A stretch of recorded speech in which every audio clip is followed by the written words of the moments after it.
പുരോഹിതനും പ്രവാചകനും എന്നുള്ള വിഷയം നമുക്കൊന്ന് ചിന്തിക്കാം. പുരോഹിതനെ കുറിക്കുന്ന കോഹേൻ എന്ന എബ്രായ പദത്തിൻ്റെ അർത്ഥം അടുത്തു വരിക എന്നതായിരിക്കണം. തിരുവെഴുത്തുകളിലെ പ്രയോഗത്തിൽ ഈ അർത്ഥം പ്രകടവുമാണ്. മറ്റുള്ളവർ ദൂരെ നിൽക്കുമ്പോൾ യഹോവയുടെ സന്നിധിയിലേക്ക് അടുത്തു വരുന്നത് പുരോഹിതനാണ്. യഹോവയോടടുക്കുന്ന പുരോഹിതൻ എന്ന് പ്രസ്താവിക്കുന്നുണ്ട് പുറപ്പാട് 19:22 30:20.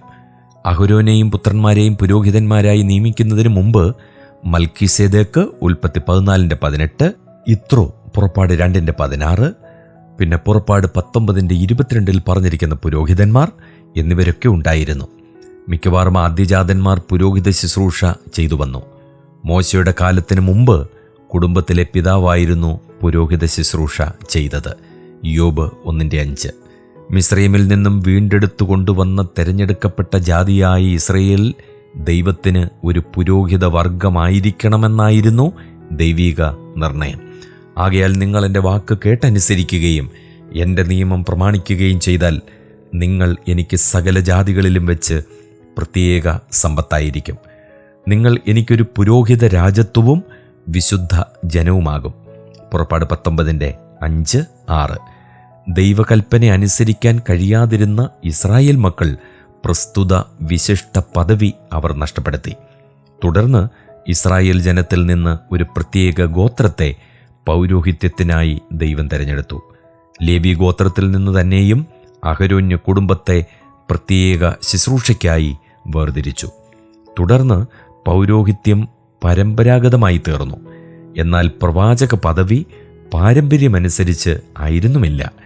ദൈവം പ്രവാചകനെ വിളിച്ചു വേർതിരിക്കുകയായിരുന്നു. ഒരു ഗോത്രത്തിന് പ്രവാചകത്വം പ്രത്യേകം നൽകിയുമില്ല. പുരോഹിത ഗോത്രമായ ലേവിയിൽ നിന്നും പ്രവാചകന്മാർ വിളിക്കപ്പെട്ടിട്ടുണ്ട്.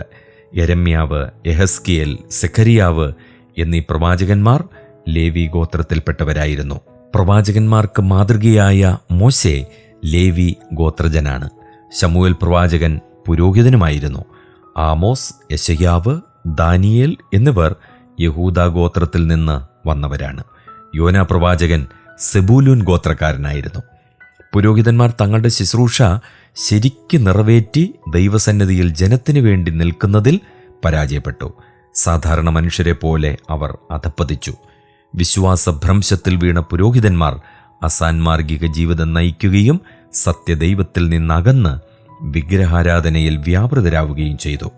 ഹോശേയ പ്രവചനം 6:9, മീഖ 3:11, സഫന്യാവ് 3:4, യെരമ്യാ പ്രവചനം 5:31, 6:13, യെഹസ്കേൽ പ്രവചനം 22:26, മലാഖി പ്രവചനം 2-ാം അധ്യായം. ഈ ധാർമ്മിക ഭ്രംശത്തിൻ്റെ മധ്യേ ധാർമ്മിക ജീവിതം നടത്തിയിരുന്ന പുരോഹിതന്മാരായ യെരമ്യാവ്, സെഖര്യാവ്, യെഹസ്കേൽ തുടങ്ങിയവരെ പ്രവാചക പദവിയിലേക്ക് ദൈവം പ്രത്യേകമായി വിളിച്ചു. പ്രവാചകന്മാർ പോലും ഹീനമായ വഴിക്ക് തിരിഞ്ഞു. ദൈവത്താൽ നിയോഗിക്കപ്പെട്ട പ്രവാചകന്മാർ ശക്തമായ ഭാഷയിൽ മുഖം നോക്കാതെ പുരോഹിതന്മാരെയും പ്രവാചകന്മാരെയും താക്കീത് ചെയ്തു. യെശയ്യാ പ്രവചനം 28:7, ഹോശേയ പ്രവചനം 4-ാം അധ്യായം 6-ാം വാക്യം.